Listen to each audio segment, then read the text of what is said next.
अस्सलाम वालेकुम dear students. आज के लेक्चर में हम देखने जा रहे हैं इफ एल्स स्टेटमेंट। ठीक है, तो जल्दी से देख लेते हैं हम कि इफ एल्स स्टेटमेंट होती क्या है, फिर उसकी हम प्रैक्टिस भी करेंगे। If else statement it execute one block of statements या स्टेटमेंट्स, यानी कि एक से ज्यादा भी हो सकती है, when the condition is true and other when the condition is false. In any situation one block is executed and other is skipped. ठीक है जी। तो सिंपल इफ में क्या होता था कि आपकी जो स्टेटमेंट है वो सिर्फ तभी एग्जीक्यूट होती थी जब आपकी कंडीशन ट्रू होती थी। इफ एल्स में क्या है, जब आपकी कंडीशन ट्रू है तो कोई एक ब्लॉक ऑफ स्टेटमेंट जो है वो एग्जीक्यूट होगा। ठीक है, और अगर कंडीशन आपकी फॉल्स है तो कोई दूसरा स्टेटमेंट्स का जो ब्लॉक है वो एग्जीक्यूट होगा। ठीक है, हर सिचुएशन में कोई ना कोई एक ब्लॉक एग्जीक्यूट होगा, चाहे आपकी कंडीशन ट्रू आ रही है चाहे आपकी कंडीशन फॉल्स आ रही है। दोनों केसेस में कोई एक ब्लॉक जो है वो स्टेटमेंट का एग्जीक्यूट होगा और दूसरा जो है वो स्किप होगा।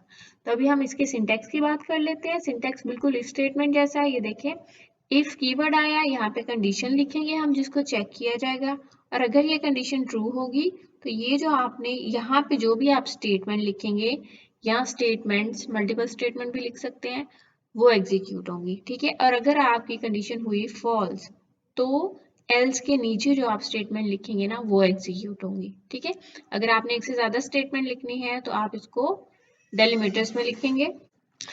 डेलिमिटर्स यानी कि ब्रैकेट्स। ठीक है, कर्ली ब्रैकेट्स आप लगाएंगे और उनके अंदर जितनी भी स्टेटमेंट लिखेंगे वो फिर एग्जीक्यूट होंगी, चाहे आप ट्रू के केस में चलाना चाह रहे हैं या फॉल्स के केस में। और अगर आप नहीं लगाएंगे तो सिर्फ जो पहली स्टेटमेंट होगी उसको इफ या एल्स का पार्ट कंसीडर करके चलाया जाएगा, बाकी जो है वो स्किप हो जाएंगे। ठीक है, अच्छा जी, ये छोटा सा फ्लो चार्ट भी बना हुआ है यहाँ पे इफ एल्स का। ये कंडीशन है हमारे पास, ये जो हमने मेंशन की है। ठीक है, इस कंडीशन को चेक किया जाता है। अगर ये कंडीशन ट्रू है तो ये वाली स्टेटमेंट्स एग्जीक्यूट होंगी, ये वाली स्किप हो जाएंगी, और अगर ये कंडीशन फॉल्स है तो ये स्टेटमेंट्स जो है वो एग्जीक्यूट होंगी और ये जो है वो स्किप हो जाएंगी। ठीक है, और उसके बाद हमारे कोड में जो भी बाकी लिखा होगा वो एग्जीक्यूट होगा। तो अब हम जल्दी से इसकी प्रैक्टिस कर लेते हैं, डेव ओपन कर लेते हैं।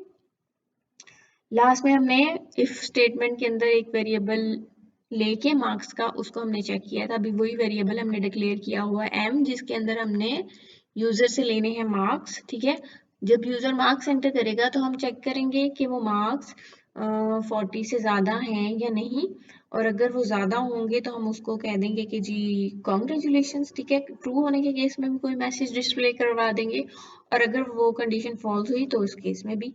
तो अब हम जल्दी से लिखते हैं इफ, यहाँ पे हमने कंडीशन लिखनी है। कंडीशन में हम क्या लिखेंगे, इस वेरिएबल को चेक करना है ना, इसमें हम इनपुट ले रहे हैं स्कैनएफ के थ्रू, तो हम लिख देते हैं मार्क्स ग्रेटर और इक्वल टू 40। अगर आपके मार्क्स ग्रेटर और इक्वल टू 40 होंगे तो क्या हमने प्रिंट एफ कराना है,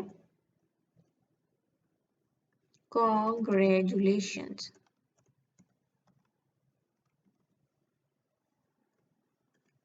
ठीक हो गया।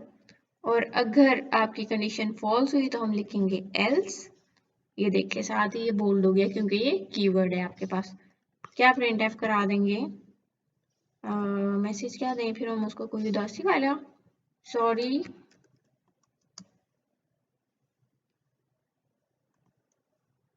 You got failed. ठीक है जी, एंड पे क्या आएगा, सेमीकोलन। सेमीकोलन ऊपर भी नहीं लगाया हमने, ये लाजमी तौर पे आपने लगाना है। अब हम इसको चला के देखते हैं कि हमारी इफ एल्स स्टेटमेंट काम कर रही है सही से या नहीं। ये देखिए जी, मार्क्स देते हैं अभी हम 40 से अबव देख लेते हैं 50। ये देखिए कॉन्ग्रेचुलेशंस, यानी कि ट्रू वाला पार्ट चल रहा है और ये फॉल्स वाला पार्ट नहीं चला। अब हम दोबारा एग्जीक्यूट करवाते हैं और चेक करते हैं कि फॉल्स वाला पार्ट भी चलता है कंडीशन फॉल्स होने के केस में या नहीं। 30 मार्क्स देते हैं, enter, sorry you got failed.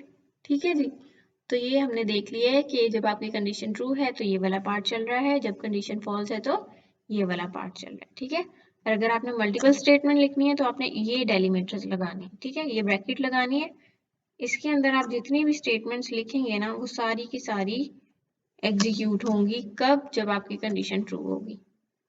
ठीक हो गया, ये देखिए अब यहाँ पे आप जितनी भी स्टेटमेंट इस पार्ट के अंदर लिखेंगे वो सारी एग्जीक्यूट होंगी अगर आपकी कंडीशन ट्रू है।